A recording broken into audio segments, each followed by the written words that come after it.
Hey everybody, happy Wellness Wednesday. Marco Rodriguez coming at you. So today I'm here with my buddy and fellow biohacker, Seth. Seth, thank you so much for meeting with me. It's been a while since we talked last, right?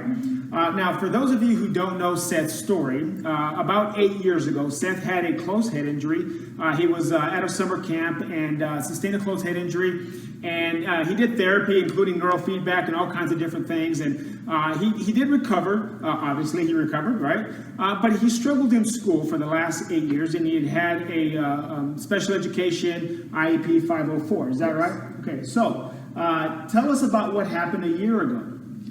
So about a year ago, my dad introduced me to the biohacking industry, the products and everything like that.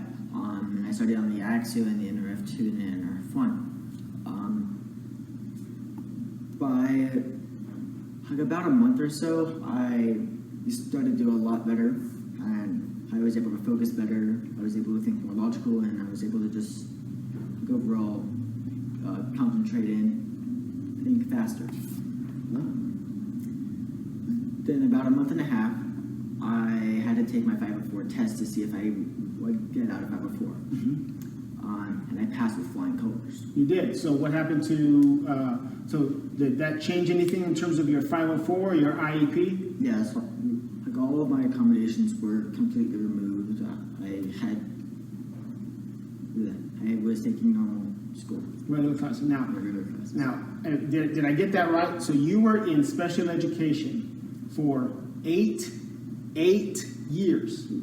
And you started biohacking for how long before you were able to get out of special ed? About a month and a half. About a month and a half. So after a month and a half of biohacking, you were able to do what 8 years of therapy and 504s and IEPs and all that other stuff was unable to do, right? Okay, so how did the year go for you?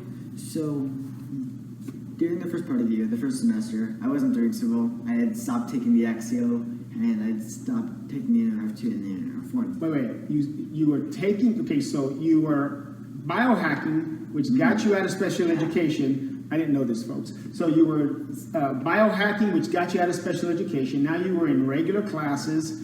You were taking some AP classes as well, right? And you stopped biohacking. Okay, how did that go for you? It didn't go too well. I started getting C's and D's and a couple F's with my tests. Okay, all right.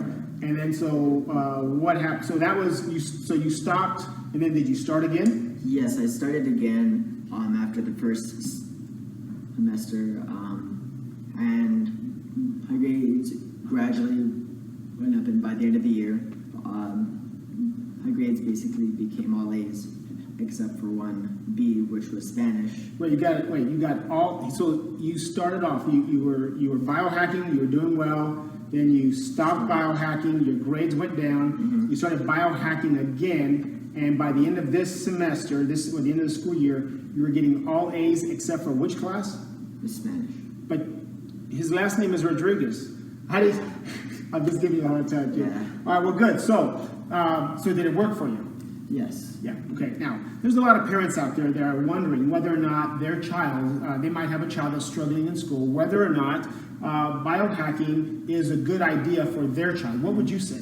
Well, whether the child is struggling in school or not, I think it's a good idea to take this because it will just overall improve their speed at which they do things, the concentration that they do with it, just overall.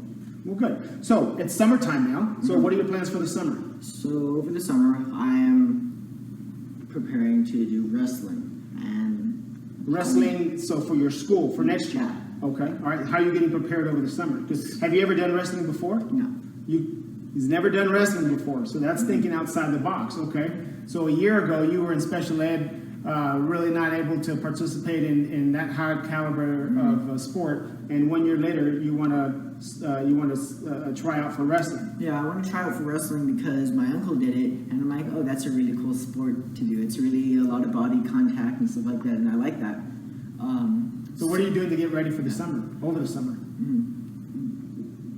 So I'm doing 3 workouts a day. I'm doing CrossFit, I'm doing a little bit of basketball, and then I'm also doing Judo and MMA. So 3 times a day, Yes. every day. Yes.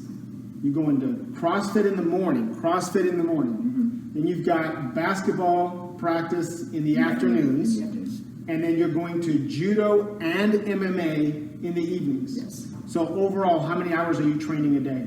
I'm training about 6 or 7. 6 or 7 hours a day. Well, Seth, listen, you are obviously a very busy man, so I appreciate you taking the time out to meet with me. I wish you all the best of luck. Doesn't look like you're going to need luck. You've got biohacking and you've got a good heart. How do you feel, by the way? You're working out. Very sore. You're sore. I can imagine. All right, well, guys, thank you so much, Seth, and everybody. Thank you for tuning in. This is Marco Rodriguez signing off, and as I always like to say, there is a better way to live. Oh, nice.